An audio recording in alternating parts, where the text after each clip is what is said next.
जय हिंद। नमस्कार साथियों, कैसे हैं आप सभी लोग। उम्मीद करते हैं कि आप सभी लोग अच्छे होंगे और आप सभी लोग की तैयारी जो है साथियों बिल्कुल ही अच्छी तरीके से चल रही होगी। तो साथियों, आज की इस क्लास में हम सभी लोग जो है एयरफोर्स वाई ग्रुप एग्जाम 2026 के लिए टॉप ऐसे इंपोर्टेड और चुनिंदे प्रश्नों को देखेंगे जो कि साथियों आपके 22 और 23 सितंबर के एग्जाम के लिए काफी इंपोर्टेंट है।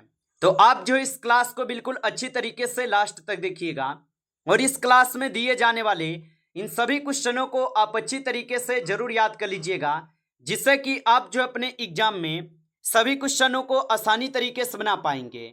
तो चलिए साथियों, क्लास को स्टार्ट करते हैं और देखिएगा कि क्वेश्चन जो है क्या पूछे गए। साथियों, यहाँ पे पहला क्वेश्चन है, भारतीय वायुसेना की ट्रेनिंग कमांड का मुख्यालय जो है ये कहाँ स्थित है। चलिए बताइए। ये सभी क्वेश्चन काफी इंपोर्टेंट और चुनिंदे क्वेश्चन हैं जो कि आपके एग्जाम में 100% जो है आपको ये सभी क्वेश्चन पूछे जाएंगे। तो आप अच्छे से इन सभी क्वेश्चनों को याद कर लीजिएगा और बताएंगे आप यहाँ पे भारतीय वायुसेना की ट्रेनिंग कमांड का जो मुख्यालय है ये कहाँ स्थित है। तो ये स्थित हो जाएंगे बेंगलुरु में। ऑप्शन ए जो है यहाँ पे इस क्वेश्चन का सही जवाब होगा। चलिए अगला क्वेश्चन यहाँ पे आप देखेंगे, भारतीय वायुसेना के एयर मुख्यालय जो है ये कहाँ स्थित है। तो भारतीय वायुसेना के एयर मुख्यालय कहाँ स्थित है। तो ये स्थित होगा नई दिल्ली में। ऑप्शन ए सही जवाब है, नई दिल्ली में। चलिए अगला प्रश्न यहाँ पे आप देखेंगे और प्रश्न है कि भारतीय वायुसेना में ऑपरेशन गगन शक्ति मुख्य रूप से जो है क्या है। तो भारतीय वायुसेना में ऑपरेशन गगन शक्ति मुख्य रूप से क्या है। तो ये हो जाएंगे आप सभी लोग के बड़े स्तर का वायु शक्ति अभ्यास। ऑप्शन ए जो है यहाँ पे इस क्वेश्चन का आपका सही जवाब होगा। चलिए अगला क्वेश्चन यहाँ पे आप देखेंगे, विश्व मानव अधिकार दिवस जो है ये प्रतिवर्ष कब मनाया जाता है। तो विश्व मानव अधिकार दिवस प्रतिवर्ष कब मनाए जाते हैं। तो ये मनाए जाते हैं आपके कब। तो ये 10 दिसंबर को मनाते हैं। ऑप्शन ए यहाँ पे सही जवाब है, 10 दिसंबर को मनाते हैं। चलिए अगला क्वेश्चन यहाँ पे आप देखेंगे और यहाँ पे 5 क्वेश्चन है कि भारतीय वायुसेना के गरुड़ कमांडो का आदर्श वाक्य जो है ये क्या है। चलिए बताइए। तो भारतीय वायुसेना के गरुड़ कमांडो का आदर्श वाक्य क्या होगा। तो इनका आदर्श वाक्य होता है प्रहार से सुरक्षा। ऑप्शन ए जो है यहाँ पे इस क्वेश्चन का सही जवाब होगा।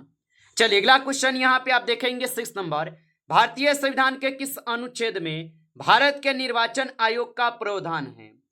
तो भारतीय संविधान के किस अनुच्छेद में भारत के निर्वाचन आयोग का प्रावधान होगा।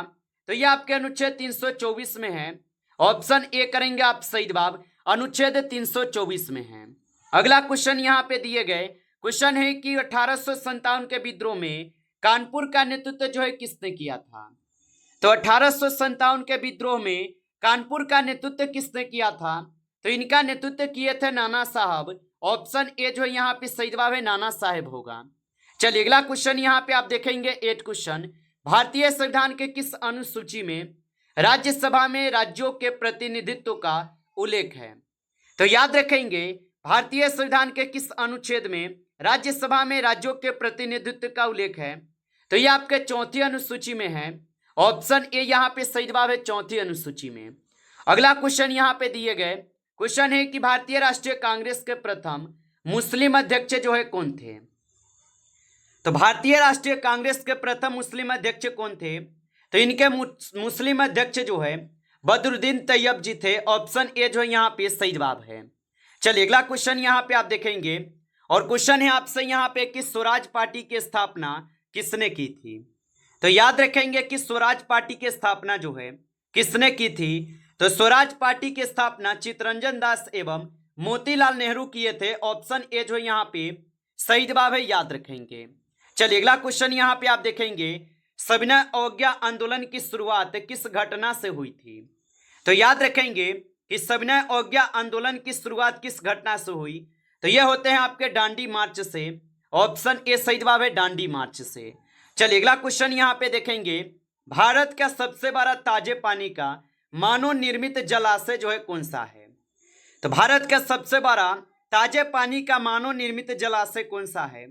तो यहाँ पे आप सभी लोग का इंदिरा सागर जलाशय होगा। ऑप्शन ए जो यहाँ पे सही जवाब है। चलिए अगला क्वेश्चन यहाँ पे आप देखेंगे, भारतीय रिजर्व बैंक का पहला भारतीय गवर्नर जो है कौन था? तो भारतीय रिजर्व बैंक का पहला भारतीय गवर्नर कौन था? तो ये आपके सीडी देशमुख है। ऑप्शन ए को सही जवाब करेंगे, सीडी देशमुख होगा। चलिए अगला क्वेश्चन यहाँ पे देखेंगे कि इल्बर्ट बिल विवाद किस वायसराय के शासनकाल में हुआ था? चलिए बताइए। और मेरे भाई आप अभी तक इस क्लास को लाइक नहीं किए हैं तो इस क्लास को एक बार आप लाइक कर लेंगे, और नए हैं आप इस चैनल पे तो चैनल को सब्सक्राइब करके ऑल नोटिफिकेशन को ऑल पे दबा के जुड़ जाइए, जिससे कि जब भी कोई नई क्लास हो सबसे पहले क्लास का नोटिफिकेशन आपके पास पहुंच सके।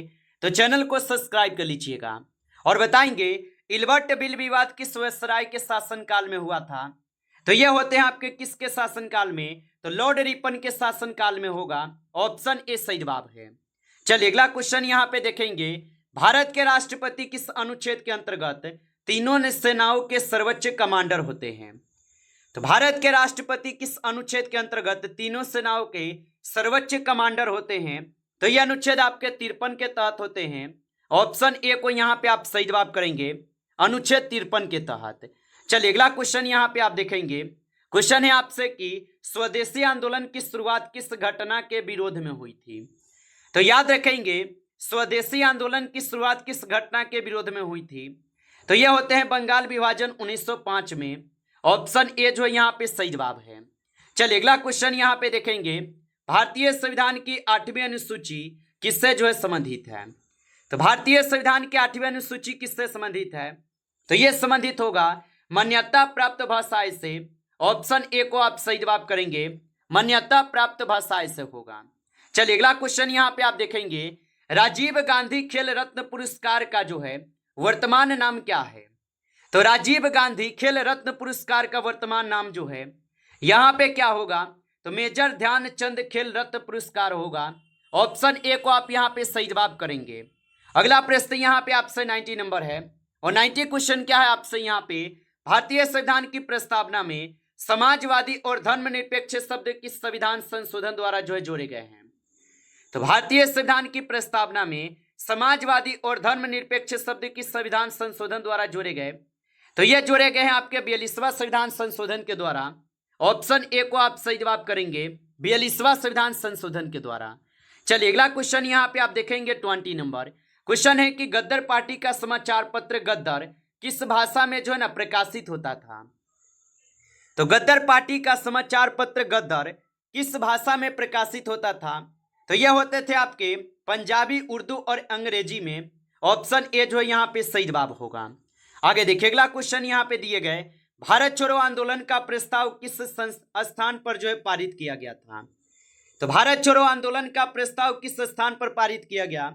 तो यह किए गए हैं मुंबई में। ऑप्शन यहाँ पे आप लोग का सही जवाब ए हो जाएगा, मुंबई ग्वालियर टैंक मैदान में होगा। चलिए अगला क्वेश्चन यहाँ पे देखेंगे। क्वेश्चन है कि द्रोणाचार्य पुरस्कार किससे जो है दिया जाता है? तो द्रोणाचार्य पुरस्कार किससे दिए जाते हैं? तो द्रोणाचार्य पुरस्कार जो है उत्कृष्ट खेल प्रशिक्षकों को दिए जाते हैं। ऑप्शन ए को आप सही जवाब करेंगे। चलिए अगला क्वेश्चन यहाँ पे देखेंगे, और क्वेश्चन है आपसे, भारतीय संविधान के किस अनुच्छेद में भारत के नियंत्रक एवं महालेखा परीक्षक का जो है ना प्रावधान है? तो याद रखेंगे भारतीय संविधान के किस अनुच्छेद में भारत के नियंत्रक एवं महालेखा परीक्षक का प्रावधान होगा? तो ये हो जाएंगे आप सभी लोग के अनुच्छेद 148 में। ऑप्शन ए सही जवाब है, अनुच्छेद 148 में। चलिए अगला क्वेश्चन यहाँ पे है। क्वेश्चन है आपसे, किस भारतीय संविधान के किस अनुच्छेद में भारत के महान्यवादी का प्रावधान है? तो भारतीय संविधान के किस अनुच्छेद में भारत के महान्यवादी का प्रावधान होगा? तो ये आपके हो जाएंगे अनुच्छेद 76 में। ऑप्शन ए सही जवाब है। चलिए अगला प्रश्न यहाँ पे है, और यहाँ पे 25 है, होम रूल आंदोलन की शुरुआत भारत में किस वर्ष हुई थी? तो होम रूल आंदोलन की शुरुआत भारत में किस वर्ष हुई थी? तो इनकी शुरुआत आपके 1916 में हुए थे। ऑप्शन ए सही जवाब है। चलिए अगला प्रश्न यहाँ पे है, राष्ट्रीय युवा दिवस किसकी जयंती पर जो है मनाया जाता है? तो राष्ट्रीय युवा दिवस जो है ये किसकी जयंती पर मनाए जाते हैं? तो ये मनाए जाते हैं स्वामी विवेकानंद के जयंती पे। ऑप्शन ए को सही जवाब करेंगे, स्वामी विवेकानंद के जयंती पे होगा। आगे देखिए अगला क्वेश्चन यहाँ पे है। क्वेश्चन है आपसे, कांग्रेस का प्रथम विभाजन किस अधिवेशन में हुआ था? तो कांग्रेस का प्रथम विभाजन किस अधिवेशन में हुआ? तो ये होते हैं सूरत अधिवेशन 1907 में। ऑप्शन ए जो है यहाँ पे सही जवाब है। आप अच्छे से इनको याद रखेंगे। चलिए अगला प्रश्न यहाँ पे है, खेलो इंडिया कार्यक्रम किस मंत्रालय से संबंधित है? तो खेलो इंडिया कार्यक्रम किस मंत्रालय से संबंधित है? तो ये हो जाएंगे आप सभी लोग के युवा कार्यक्रम एवं खेल मंत्रालय से। ऑप्शन ए को आप यहाँ पे सही जवाब करेंगे। चलिए आगे बढ़ते हैं और अगला प्रश्न यहाँ पे देखेंगे और यहाँ पे 29 क्वेश्चन दिए गए। क्वेश्चन है कि भारतीय संविधान की 10वीं अनुसूची जो है ये किससे संबंधित है? तो भारतीय संविधान की 10वीं अनुसूची किससे संबंधित है? तो ये संबंधित होगा दल बदल विरोधी कानून से। ऑप्शन ए को सही जवाब करेंगे, दल बदल विरोधी कानून से है। आगे देखिए अगला क्वेश्चन यहाँ पे दिए गए 40 नंबर, भारतीय संविधान के किस अनुच्छेद में संपत्ति के अधिकार को कानूनी अधिकार के रूप में मान्यता दी गई है?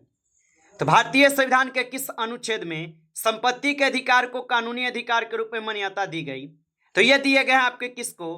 तो आप बताएंगे अनुच्छेद 300 के ए को दिए गए हैं।